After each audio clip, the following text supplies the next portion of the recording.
Hi, my name is Beck Pete. I am an artist, a songwriter. I have no idea. I have no idea what to say other than that. Let me think. I'm bad at being cocky. Okay, let's see. I am.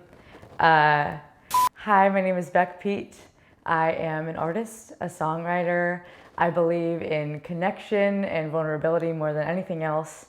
And today we are talking about my single, Bite Down. I decided to stop drinking, started thinking about my health. Oh, shopping on my teeth to bite down harder on myself. Thought it was the push I needed. Beck Pete is a shortened version of my actual name. My name is Rebecca Peters. Beck Pete was me trying to separate myself from making music my entire identity. It was really helpful for me to create almost this persona that has all of the extreme aspects of who I am, but not a whole lot of the middle. Beck Pete has been really fun to lean into and feels more and more like me every day. Now, does Beck and Rebecca get along? Beck and Rebecca get along. Okay. Yeah. They like each other a lot. They like each other. They're friends. One's a crazy friend and one's like the one at home reading a book before bed. Rebecca and Beck are the same person. They're just showing different sides, I think, of themselves. This is so weird. I've never talked about Beck as like in a third person way. It always feels like me. And that's a big part of, what I stand for is really, being authentic and being vulnerable, right? So I think like having Beck Pete be just parts of me is important. And they are real parts of me. They're just not the parts that I exist in all the time. Video games and mezcal on ice, the only recipe I know by heart that you like. Oh, a month ago I would have said that I like to fight. Now I got bruises for knees and white flags in my eyes. I listened to pop music growing up. I listened to Shania Twain is my favorite artist of all time. I love Shania Twain. She is, she just stands for, a very empowered woman. And I really loved like the big pop stars. I loved the way that they incorporated all of these different kinds of art into their performances. It was dancing, it was sets, it was these big extravagant music videos. You were living in a world with these pop artists. And I loved those worlds. I loved to exist in them and I wanted to make my own. Structurally, I write pop music, which is what I've always loved. When it comes to the sounds, I feel like a little bit of texture, a little bit of grit feels real. It's like, nothing is ever so like smooth and shiny and without edges. So I always think that, something with a little bit more texture and grit feels more authentic, feels more like the actual feeling of the song. I believe we never experience one emotion at a time. So I try to embody a few of those different, like those cocktails of emotions into the production of the music. 27 and I still cry every time I grow.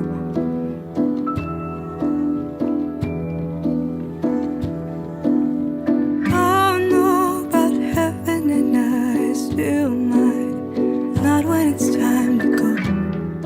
It really depends for me when it comes to like how a song starts.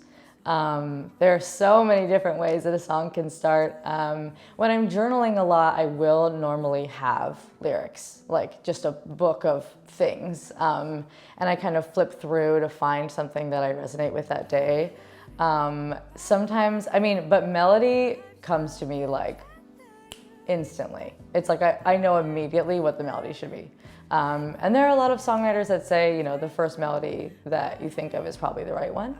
Others disagree, but I think a lot of the time for me, it's like I know what feels right, which is really cool.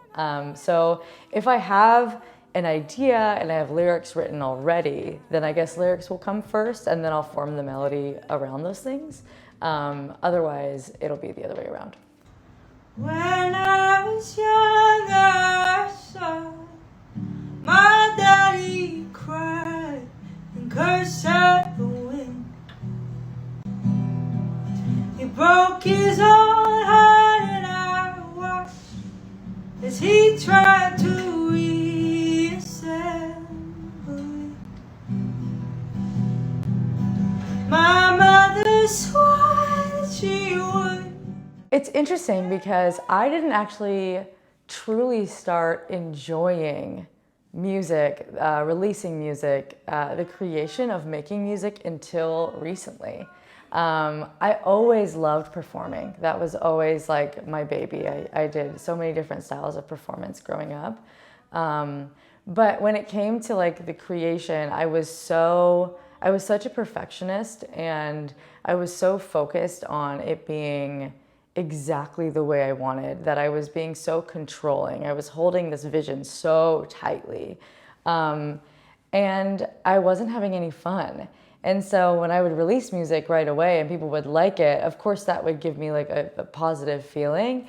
But when I would like put it out into the world, I wouldn't necessarily feel excited. I would more feel sad. I would almost grieve like the loss of this thing. It was very weird. And recently, with Bite Down specifically, it's the first song I've ever released that I feel so excited about, and I feel only positive emotions. And yeah, I think it is validating when people connect to it. I think when we release a song into the world, it's not ours anymore. And so, you know, when people make it theirs, I think I'm like, okay, I did my job. I created something that someone can connect to. And so, yeah, I also, you know, would love to make lots of money doing this. So, you know. By the way, my hands are shaky, holding on to habits better set down safely. But I pray to cravings like they need something from me, but they don't care about what I need. Baby, there's a place for me somewhere in the middle, baby. So Bite Down is about extremism, which I think, like what I was saying earlier, Beck Pete kind of is that. But like in my day-to-day life, I'm an extremist for sure, and I'm constantly trying to figure out a healthy middle. And I think I wrote this song when I was having a difficult time with the music industry. And I was just putting everything, I would just do one thing over and over and over, and just go so extreme into like my pursuit of music. And it didn't feel good, you know? And I didn't have a life. I didn't enjoy myself. And this song was kind of a call to me to find like a middle ground and like really create a life that I could enjoy. And since writing it, I have done that, which is really cool. And I don't even know, right away I didn't. But it's been really cool that this song has evolved in meaning to me over time, and that now when I perform it and now that I'm releasing it, I'm actually in one of those middles, even though I think that the middle changes all the time. This song was recorded actually before a lot of other songs that have been released already. I think that there was a lot of passion in this song. Also, my producer really loved it. I was in a place when we started recording this album, because basically it's part 1 and part 2 of this album, Scared of Everything. I let John, my producer, pick which songs he wanted to do first. And so this is one of the first ones we did. This and my other song, Romantic, were John's favorites. And I'm really glad we did those first, because I think it's represented. I think the fact that we loved the song so much shows in like the way that it is produced. There was so much care and so much attention to detail with both of those songs. I think this is the start of a new era. I'm definitely leaning into a more, I'm leaning into more of an alternative place for sure. And I also feel like my message in the past was a lot of, you know, this is like life is hard, but it's gonna be okay almost. Like there was like this hope underlying everything that I was doing. And I think now my vision and the message I want to get across is something a little realer. That like, yeah, I mean, I do believe that eventually everything is going to be okay, but in moments it's not, right? I think there's going to be a little bit more edge, there's going to be a little more grit, and just a little bit more like brutal honesty to like my music and just who I am as an artist. So I'm excited to show that to the world. Been trying to love the safety. Wish a good man's touch could make me feel whole again. I'm trying to be whole again. Wish I had amnesia lately, 'cause a distant memory is coming so close again. I want you closer again. Why does your danger lead to my devotion? Feeling like I'm due for an explosion. There's something Right now, all the songs that I have produced are released, which is cool because I also think they're all good. I think a lot of people, a lot of people write like 40 songs for an album and then narrow them down. I felt like I needed to really capture exactly where I was in this moment. And so I just put out all of the ones that I made for this album. But in the future, I mean, in terms of writing songs, I have tons and tons of songs that will never come out, because I do think that sometimes when you write a song, it's supposed to lead you to the song. It's not supposed to actually be the song.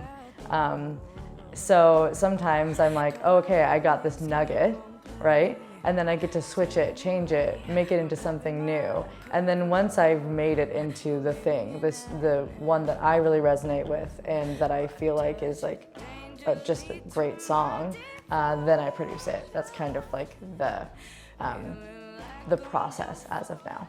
I knocked on wood. Wish that all the right paths to find something good.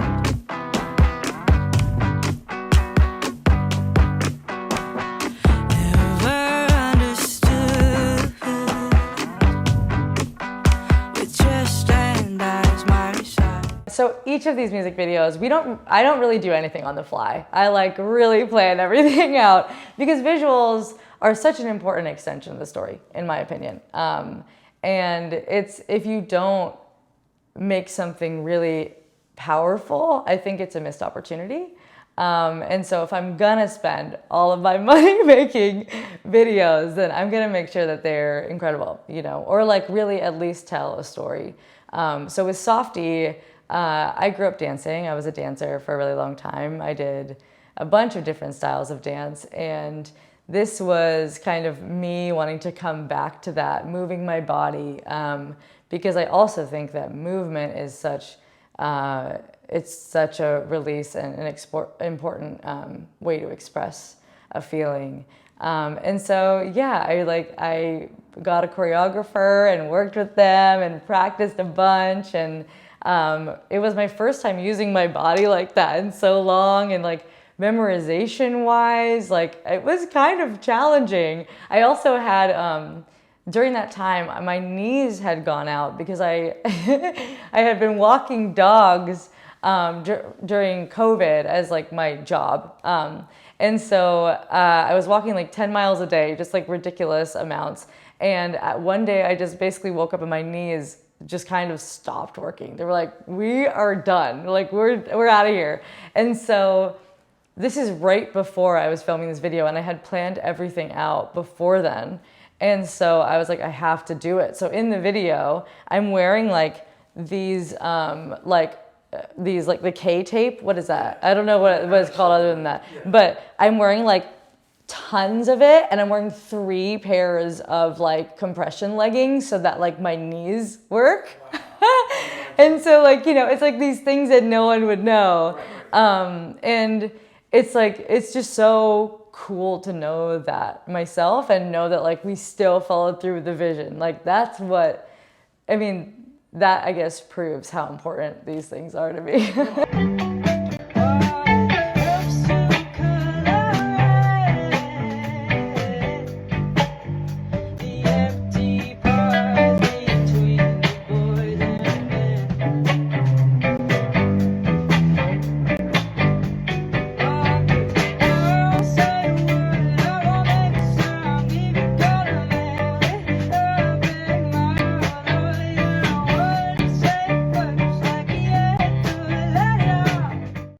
I know naturally I'm a control freak. It's like, you know, it's just part of my DNA, right? I love to control things. And like, I think the thing about it is that I always do have a vision. And so, you know, it's kind of hard to let that go in collaboration. But lately I'm on this journey to release a little bit of control and open myself up to more like real collaboration more. Because I do think there's a magic to it. And just in general in my life, I'm trying to release control a little bit. That doesn't mean letting go of the vision, just maybe letting people help me. Because, you know, it's a lot of work. And yes, I can do a lot of it myself, but do I want to? I think sometimes yes, if I had more hours in the day, yes. But sometimes it's really beautiful to let someone kind of take the reins. So, you know, I am, again, in a middle between, you know, I held things so tightly. I'm trying to hold them still, but less tightly. And we'll see how that goes. You can follow me everywhere. It should be It's Beck Pete. And if it's not, then I did something wrong. So it's ITS Beck Pete, like if I'm announcing myself. And you can find me everywhere, except for on Threads. I need to get on Threads. And I'm going to be better about posting on TikTok. So follow me on TikTok. I'll do funny things. Hi, my name is Beck Pete, and you've just been buzzed.